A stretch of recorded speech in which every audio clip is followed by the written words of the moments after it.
Bismillahirrahmanirrahim. Alhamdulillahi rabbil alamin. Wa bihi nasta'inu ala umurid dunya waddin. Wassalatu wassalamu ala ashrafil anbiya'i wal mursalin.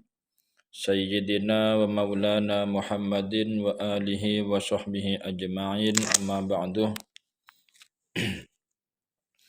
Pemirsa dimanapun berada, pada kesempatan ini saya akan menjelaskan tentang ahkamun nunis sakinati wat tanwin, yaitu hukum-hukum nun mati atau nun sukun dan tanwin. Yang dimaksud dengan nun mati atau sukun di sini ialah nun yang tidak berharokat. Biasanya di dalam Al-Quran itu ditandai dengan bunderan kecil di atas. Itu bukan harkat namanya, menandakan bahwasanya huruf itu adalah dalam keadaan sukun. Nun mati di sini tidak bisa dibaca, tidak bisa dibunyikan kecuali diawali dengan huruf hidup di depannya, seperti a, i, u, atau an'amta inda dunya. Artinya tanpa ada huruf yang hidup di depannya, nun sukun tersebut tidak bisa dibaca.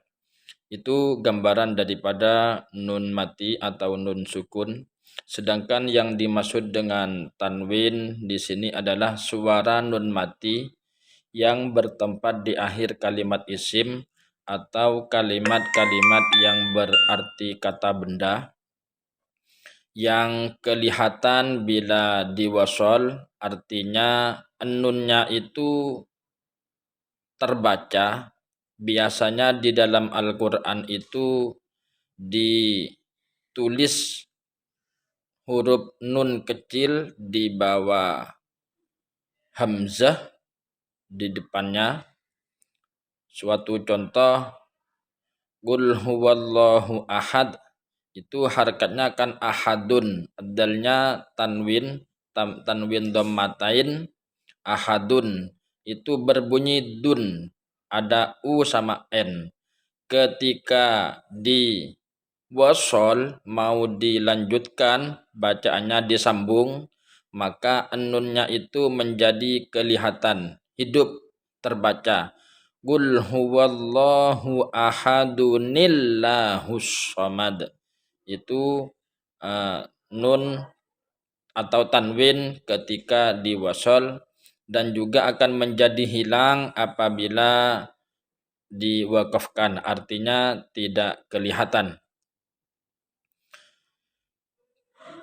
Contoh daripada tanwin itu seperti suara nun mati, basiron, ketika ditulis itu terbaca basiron, ada nunnya. Khaufin, tanwin kasrotain, ketika ditulis itu terdapat nun. Begitu juga selanjutnya hukum bacaan nun mati atau tanwin ketika bertemu dengan salah satu huruf hijaiyah yang jumlahnya ada 28, mempunyai 4 hukum bacaan, yaitu ada kalanya idhar halqi, yang kedua idgham, yang ketiga adalah iqlab, yang keempat adalah ikhfa.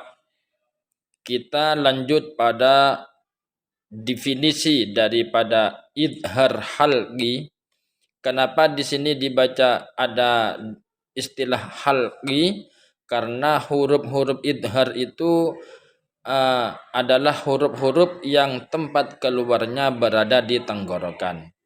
Yang dimaksud dengan idhar di sini ialah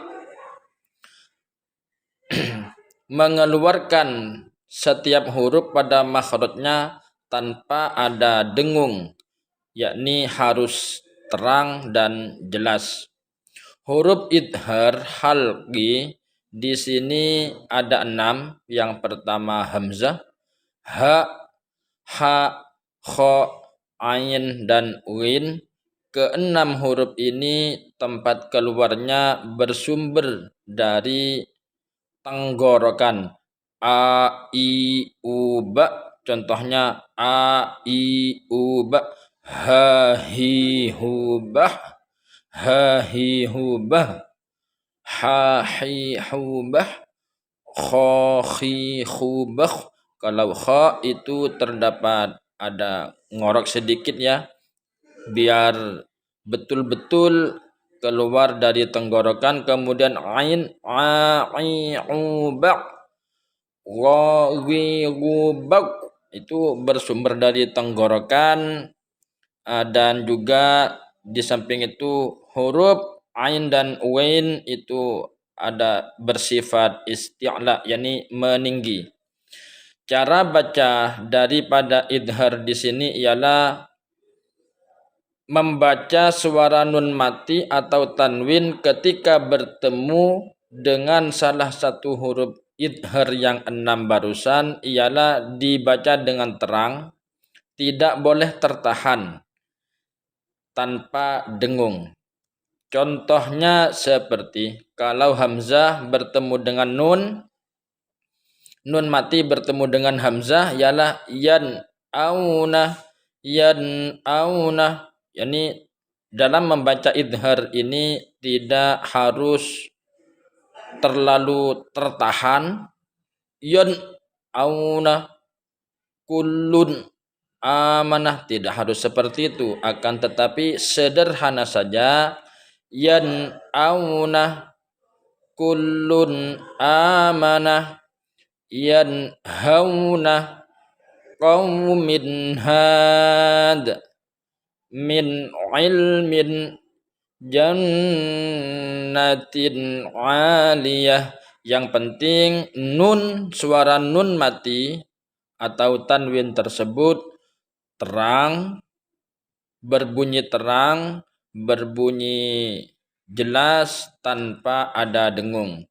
Contoh selanjutnya min ghillin azizun ghafur, fasalli li rabbika wanhar, hamimun hamima, nidaan khafiyya, seperti itu kira-kira. Kemudian berlanjut yang kedua, nun mati atau tanwin ketika bertemu dengan huruf hijaiyah yang 28. Yang kedua adalah idgham. Idgham di sini yang dimaksud adalah idkhalus syai'i bisyai'i, memasukkan sesuatu ke dalam sesuatu. Secara istilah, mengeluarkan suara nun mati atau tanwin dengan cara berdengung. Ketika nun mati atau tanwin bertemu dengan salah satu huruf-huruf idgham, di sini yang pertama idgham itu ada 2. Yang pertama adalah idgham bi gunnah, memasukkan suara nun mati atau tanwin kepada salah satu huruf idgham bi gunnah, yaitu lam, mim, waw, nun, ra. Itu kalau idgham bi gunnah memasukkan suara nun mati atau tanwin kepada ya, nun, mim dan waw dengan berdengung. Itu idgham bi gunnah. Idgham bi gunnah, idgham itu ada 2, idgham bila gunnah yang hurufnya hanya 2, lam dan ra, dan yang satunya idgham bi gunnah yaitu mim, nun, waw dan ya. Idgham yang dimaksud di sini ialah cara membaca idgham bi gunnah ya, nun, mim, waw itu memasukkan suara nun mati atau tanwin kepada huruf-huruf idgham ya nun mim waw sehingga menjadi satu ucapan seakan-akan satu huruf. Pada waktu mengidghamkan, memasukkan suara nun mati atau tanwin tersebut, suara harus ditasdidkan kepada huruf idgham bi gunnah yang di depannya. Lalu ditahan kira-kira 2 harokat atau 2 ketukan, atau istilah tajwid itu 2 harokat, disertai dengung atau sangau ketika membacanya. Contoh dalam tulisan mayyaqulu, contoh mayyaqulu, mayyaqulu. Jadi dengungnya itu cukup 2 harokat atau 2 ketuk saja. Mayyaqulu barqun yaj'alun an nafsin hittatun naghfir lakum hittatun naghfir lakum mimma musaffa. Ini contoh mim mati nun tanwin ketemu mim. Mimma musaffa. Yauma idzin wahiyah. Jadi dengungnya itu sampai kepada rongga hidung, seakan-akan kalau di sini ini disumbat maka tidak keluar suara. Disitulah sumber daripada dengung dalam bacaan idgham bi gunnah. Selanjutnya, hukum idgham bi gunnah ini syaratnya harus terjadi dalam satu kalimat. Artinya nun mati atau tanwin itu bertemu dengan huruf ya nun mim dan waw tersebut harus dalam beda kalimat, dalam 2 kalimat.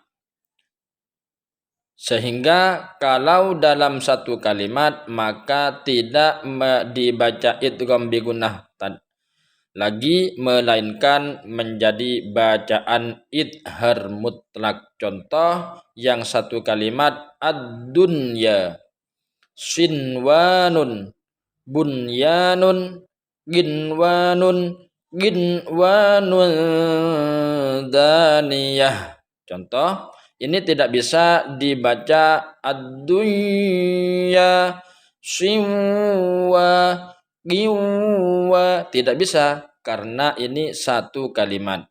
Syarat daripada bacaan idgham bi gunnah ini nun mati atau tanwin bisa dibaca idgham bi gunnah bila bertemu dengan 4 hurufnya tadi harus beda kalimat, yakni 2 kalimat. Tanwinnya kalimat lain, nunnya kalimat lain, dan huruf idgham bi gunnahnya berada pada kalimat setelahnya.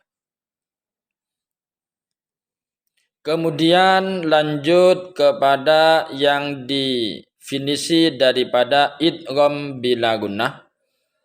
Kembali kepada yang tadi, idgham itu memasukkan sesuatu pada sesuatu yang lain. Dalam hal ini membunyikan suara nun mati atau tanwin dengan memasukkannya pada huruf setelahnya dan dibaca tanpa berdengung.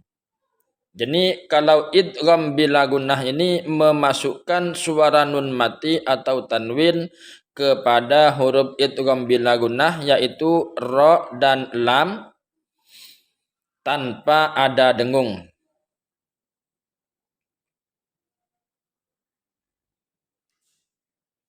Contoh, la illam yantahi, la illam khairul laka mir rahiqin, nun ketemu ra, mir rahiqin tanwin ketemu ro, syaita. A'udzu billahi minasyaitonir rajim.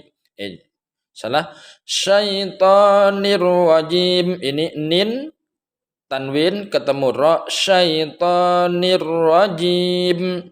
Itu tidak bisa dibaca la illam khairul laka mir rahim syaitonir rajim, itu keliru.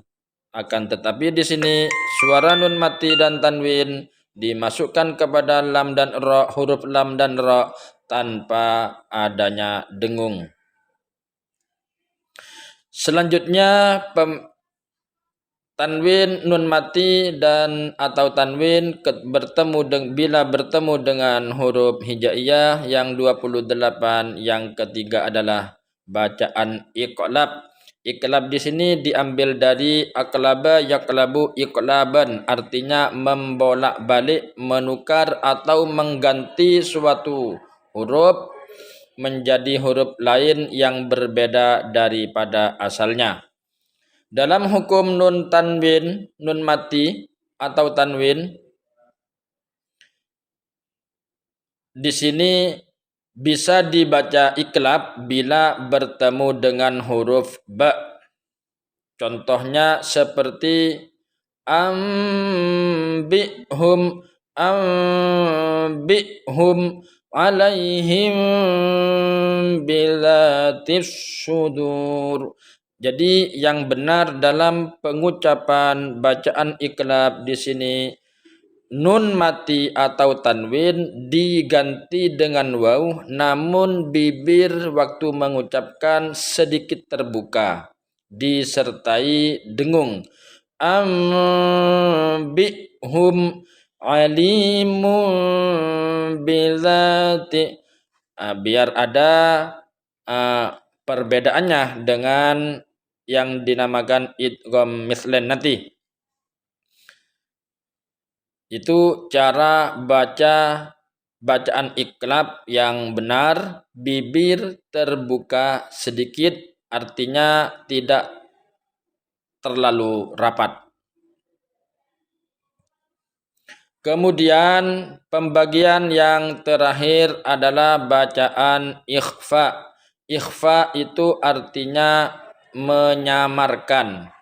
Dalam hal ini ikhfa berarti pengungkapan huruf yang mati dan tersembunyi dari tasdid pada bacaan antara idhar dan idgham dengan mendengungkan huruf yang pertama.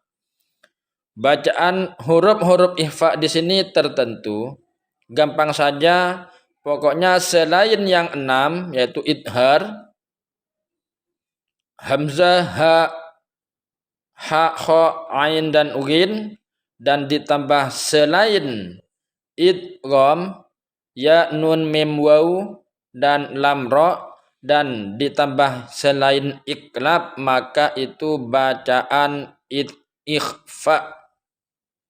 Ikhfa di sini mudah sekali cara menghafalnya.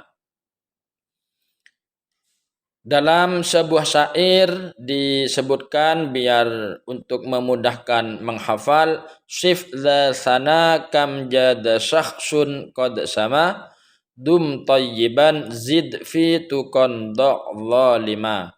Ta sa jim la dal zal zai sin shin shad dad ta la fa qaf dan kaf. Itulah huruf-hurufnya ikhfa. Ketika nun mati atau tanwin bertemu salah satu huruf yang 15 ini, maka harus dibaca ikhfa. Ikhfa di sini juga ada pembagian, ada yang namanya ikhfa ab'ad, yang kedua ikhfa aqrab, yang ketiga ikhfa ausat. Ikhfa ab'ad, ikhfa itu artinya menyamarkan, ab'ad jauh. Artinya ikhfa ab'ad itu terjadi apabila nun mati atau tanwin bertemu salah satu huruf qaf dan kaf. Kenapa dinamakan ikhfa ab'ad? karena makhrajnya qaf dan kaf itu berjauhan dengan makhrajnya nun. Suara yang dihasilkan daripada ikhfa ab'ad ini berbunyi seperti ng ngeng. Min qablu minkum, jadi ngeng. Minkum min qablu. Nun itu berada di lidah bagian depan, sedangkan qaf di lidah bagian belakang, qaf dan kaf di lidah bagian belakang. Min qablika salamun qawla in kuntum musrifun kallab. Itu contoh daripada ikhfa ab'ad. Selanjutnya adalah ikhfa ausat, ikhfa aqrab. Ikhfa aqrab di sini kenapa dinamakan ikhfa aqrab? Aqrab itu artinya berdekatan.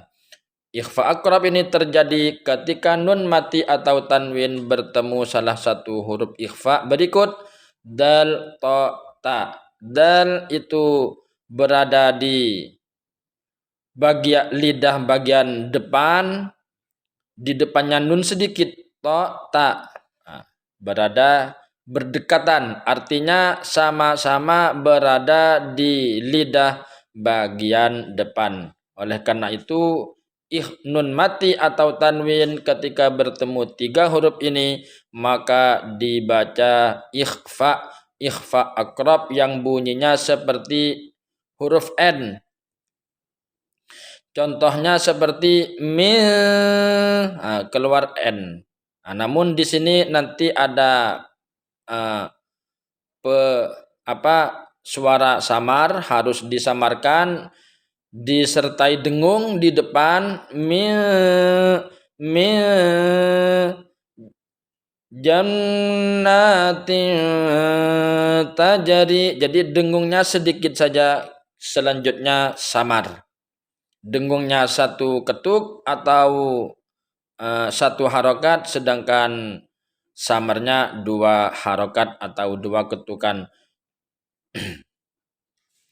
Contohnya intaliqu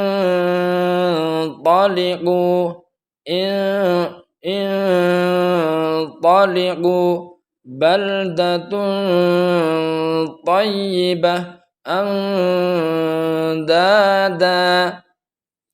ginwanun daniyah.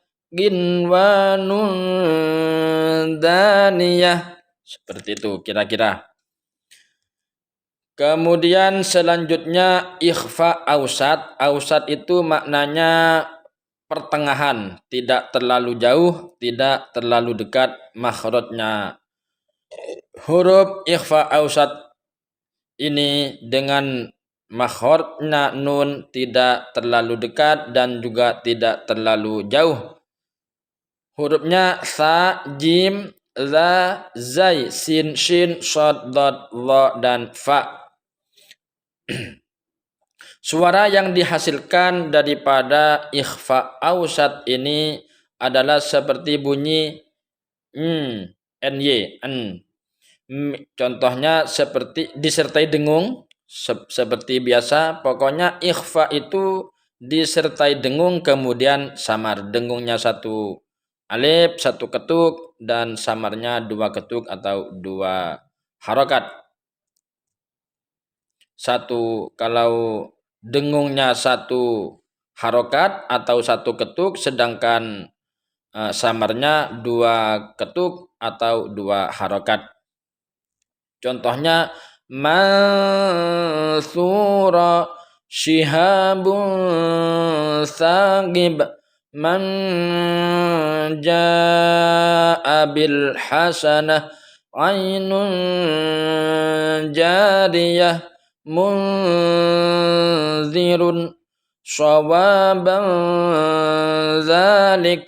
Seperti itu kira-kira.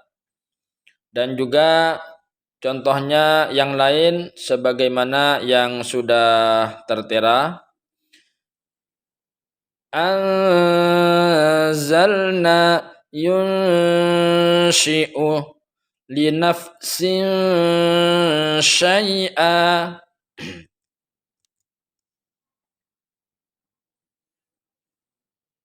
Ini contoh-contoh daripada bacaan ikhfa.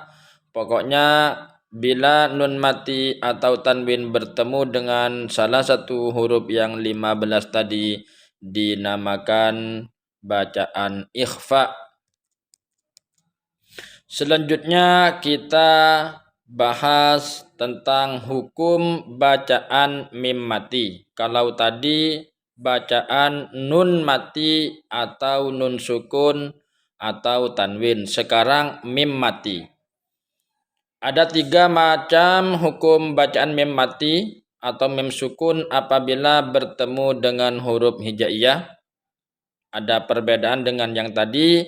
Yang ketiga tersebut adalah bacaan ikhfa syafawi, dan yang kedua idgham mimi atau bisa dengan istilah idgham mithlain dan idhar syafawi.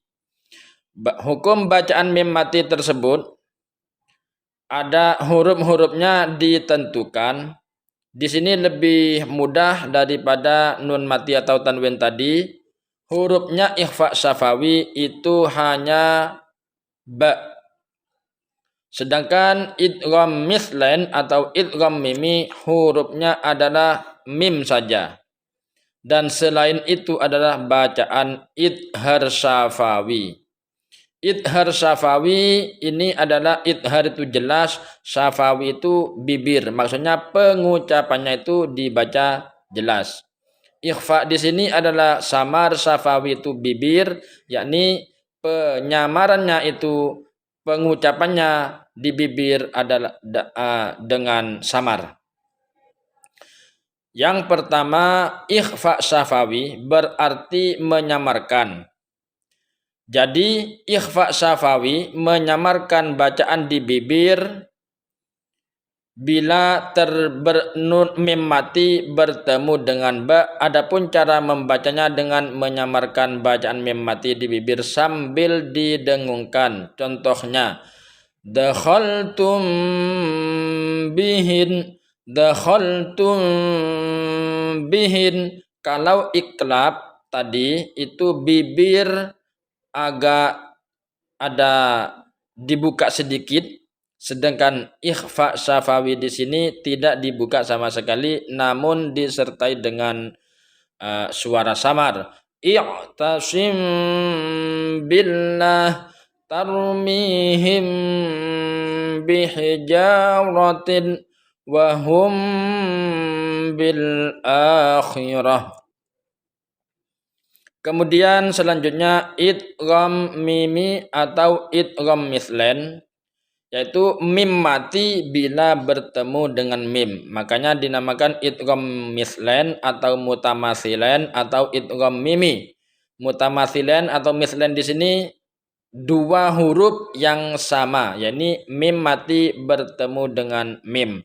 Cara bacanya adalah seperti menyuarakan mim ganda, mim rangkap yang ditasdidkan. Idgham mimi di sini contohnya seperti halnya kam. Ini bibir sekali lagi tidak dibuka sama sekali, namun mim yang pertama itu dimasukkan kepada mim yang kedua, mim di depannya. Kam min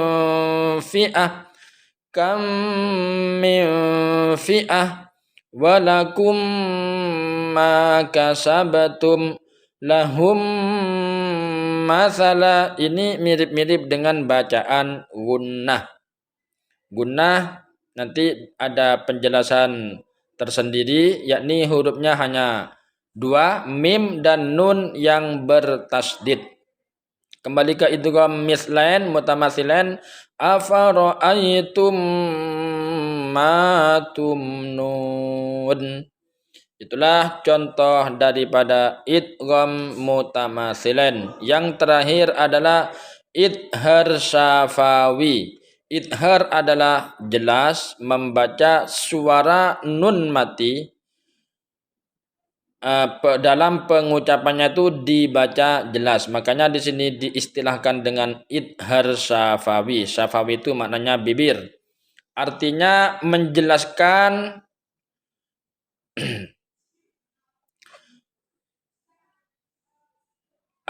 suara mim mati apabila bertemu dengan selain huruf ba dan mim. Gampangnya seperti itu. Huruf ba itu ikhfa syafawi dan idgham mutamatsilin hurufnya mim. Selain itu bacanya adalah idhar syafawi. Contohnya an'amta, ini mim ada ta, bertemu ta, tidak bisa dibaca an'am atau dibaca ikhfa karena ada ta, tidak bisa. Ini bacanya idhar. An'amta, keliru. Alaihim ghairi annahum ila wahum raji'un lahum fiha lakum dinukum waliyadin.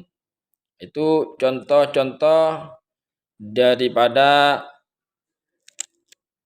ikhfa idhar syafawi.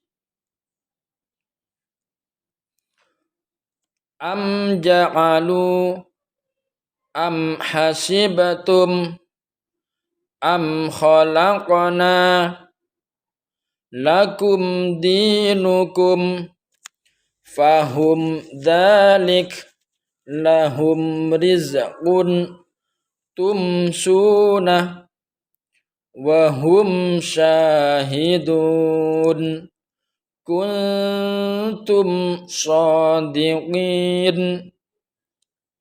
Dan selanjutnya seperti halnya yang sudah tertera. Kemudian kita menjelaskan masalah nun tasdid dan mim yang bertasdid seperti yang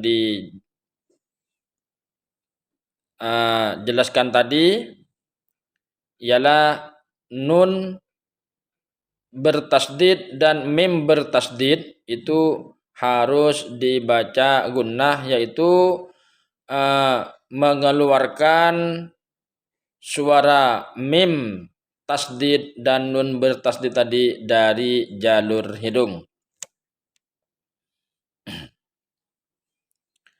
Selanjutnya pada kesempatan ini kita menjelaskan tentang bacaan-bacaan gharib. Bacaan-bacaan gharib di sini yang dimaksud adalah sebagian bacaan Al-Quran yang tidak seperti kaidah yang lainnya, yakni tidak semuanya diketahui oleh kebanyakan orang. Contoh bacaan gharib itu artinya asing, ya. Bacaan gharib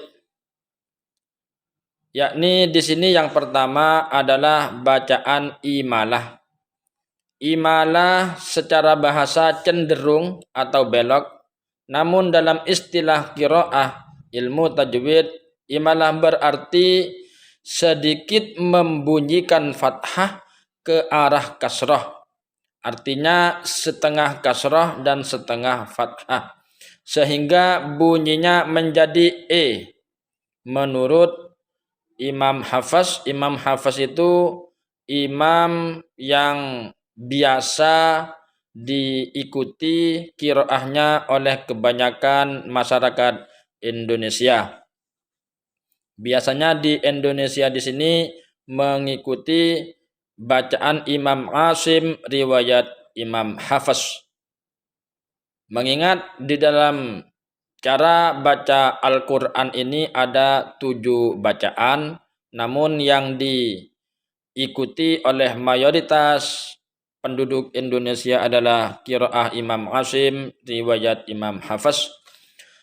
Kembali kepada bacaan imalah, hanya ada satu dalam Al-Quran bacaan imalah, yaitu terdapat dalam surat Hud ayat 41 yang berbunyi Bismillahirrahmanirrahim. Wa qala rukabu fiha bismillahi majriha wa mursaha. Jadi ra yang berharkat fathah di sini tidak lagi dibaca ro, melainkan dibaca seperti orang yang mengucapkan kalimat sate. Majre. Wa qala rukabu fiha bismillahi majriha wa mursaha. Yang kedua adalah bacaan ismam. Ismam yang dimaksud di sini adalah memasukkan unsur dhammah pada sukun dengan cara memoncongkan kedua bibir. Terdapat satu bacaan dalam Al-Quran, bacaan ismam tersebut ialah pada surat Yusuf, yaitu qalu ya abana malaka la ta'manna ala Yusuf. Kita fokus pada bacaan la ta'manna. Ini bacanya la ta'manna. Jadi la ta'man dengung, kemudian moncong sedikit ke depan, kemudian dengung lagi, kemudian baca na. La ta'manna. Begitu cara pengucapan dalam ismam. Kenapa? Di situ asalnya adalah la ta'manuna, namun bacaan u-nya tidak dibunyikan, hanya bibirnya yang tetap dimoncongkan sebagai tanda bahwasanya di situ sebelumnya terdapat nun dhammah dan waw. Kemudian yang ketiga, bacaan gharib ialah saktah. Saktah di sini berarti berhenti sebentar tanpa bernafas. Hanya satu harokat atau kira-kira baca subhanallah. Terdapat 4 bacaan dalam Al-Quran yang dibaca saktah. Yang pertama terdapat dalam surah Al-Kahfi ayat 1 disambung dengan ayat 2. Yang betul di sini bacanya walam yaj'al lahu iwaja qayyima. Jadi berhenti di situ tanpa bernafas. Kita fokus pada iwaja dan qayyima. Iwaja qayyima. Begitu. Kemudian yang ketiga, kemudian terdapat juga surat Yasin. Qalu ya wailana man ba'athana min marqadina hadza. Itu. Kita sudah saya kasih tanda berwarna merah. Wa qila man raq. Di sini dikecualikan, tidak lagi dibaca idgham bila gunnah, nun mati ketemu ra, namun menurut qiraah Hafs di sini dibaca saktah. Wa qila man raq kalla bal ranah, tidak lagi dibaca berranah. Kemudian yang keempat adalah tashil. Ini tashil terdapat dalam Al-Quran dalam surah Fussilat. Walau ja'alnahu Qur'anan a'jamiyyan laqalu laula fussilat ayatuh. Kita fokus pada yang berwarna merah. Ini ada 2 hamzah yang kumpul, itu bacanya tashil. Tashil di sini ialah dibaca nyambung, dibaca 1 hamzah. jamiyun. Jadi hamzah yang pertama itu hamzah, hakikat hamzah. Yang kedua itu hampir-hampir mendekati pada jamiyun wa arabi. Nah, itu. Kemudian yang kelima bacaan gharib di Al-Qur'an yaitu nakal. Nakal di sini memindahkan harokat pada huruf sebelumnya. Dalam riwayat Imam Hafs terdapat satu bacaan yaitu surat Al-Hujurat ayat 11 yang berbunyi bi'salismul fusuqu ba'dal iman. Di sini tidak lagi dibaca bi'sal ismu seperti kebanyakan, namun di sini ada pengecualian yaitu dibaca bi'salismul fusuq. Bi'salismul fusuq. Kemudian yang keenam adalah badal. Badal di sini berarti mengganti huruf dengan sebuah bacaan. Yang pertama ada badal hamzah dan ya. Dengan ya, hamzah diganti dengan ya maksudnya. Contohnya seperti di dalam Al-Quran itu terdapat dalam surat Al-Ahqaf ayat 4. Kalau gampangnya di ayat di juz 26. Am lahum syirkun fis samawat. Ini kalau berhenti di wakaf sholah. Sholah itu shad lam dan alif lainah. Maksudnya wasol aula. Diteruskan lebih utama. Wasol aula disingkat menjadi sholah. Maka i'tuni di belakangnya ini tidak lagi dibaca i'tuni. Melainkan diganti ya. Ituni bi kitabim min qabli dan seterusnya. Ini dibaca ituni. Hamzah yang kedua diganti dengan ya. Kenapa? Karena dalam kaidah ilmu nahwu itu bila ada dua hamzah kumpul dalam satu kalimat, maka hamzah yang kedua diganti dengan ya, seperti syair yang disyairkan oleh Imam Ibnu Malik, wa maddani bdil saniyal hamzaini min kilmatini yaskun ka'asir wa tamin. Jadi hamzah yang pertama tetap dan yang kedua diganti dengan ya. Kemudian ada mad dan qasr. Mad itu panjang, qasr itu pendek. Dalam Al-Quran ini terdapat lakinah dan anah. Biasanya kalau yang Al-Quran Utsmani itu ditandai alifnya itu ditandai dengan bundaran kecil di atas. Itu menunjukkan bahwasanya alifnya tidak berfungsi, yakni nunnya dibaca pendek. Lakinnahu wallahu. Jadi meskipun nunnya ada alifnya, itu alifnya tidak berfungsi, yakni tetap dibaca pendek. Fa ana awwalul abidin. Nah, itu bila. Terus ini yang mat itu contohnya billahidhununa qawadira. Dalam lafaz qawadira ini kalau waqaf maka roknya dibaca panjang, sedangkan apabila diwasal dilanjutkan pada ayat setelahnya maka roknya dibaca pendek. Qawadira min fiddah, seperti itu. Kemudian salasila ini ada di surat Ad-Dahr. Salasila wa aghlala. Lam alif di sini alifnya tidak berfungsi. Itu pengecualian saja. Mi'atun itu meski penulisannya dalam Al-Quran seperti yang ditampilkan ini mim dan alif, namun alifnya di situ tidak berfungsi.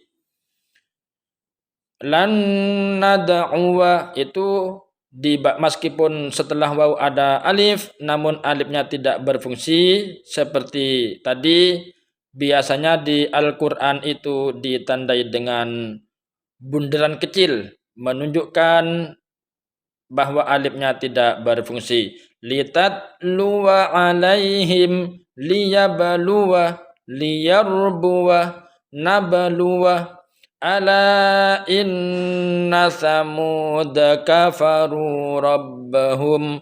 Itu samuda meskipun ada alif namun alifnya tidak berfungsi. Itulah sekilas tentang pembelajaran ilmu tajwid dasar. Semoga bermanfaat. Assalamualaikum warahmatullahi wabarakatuh.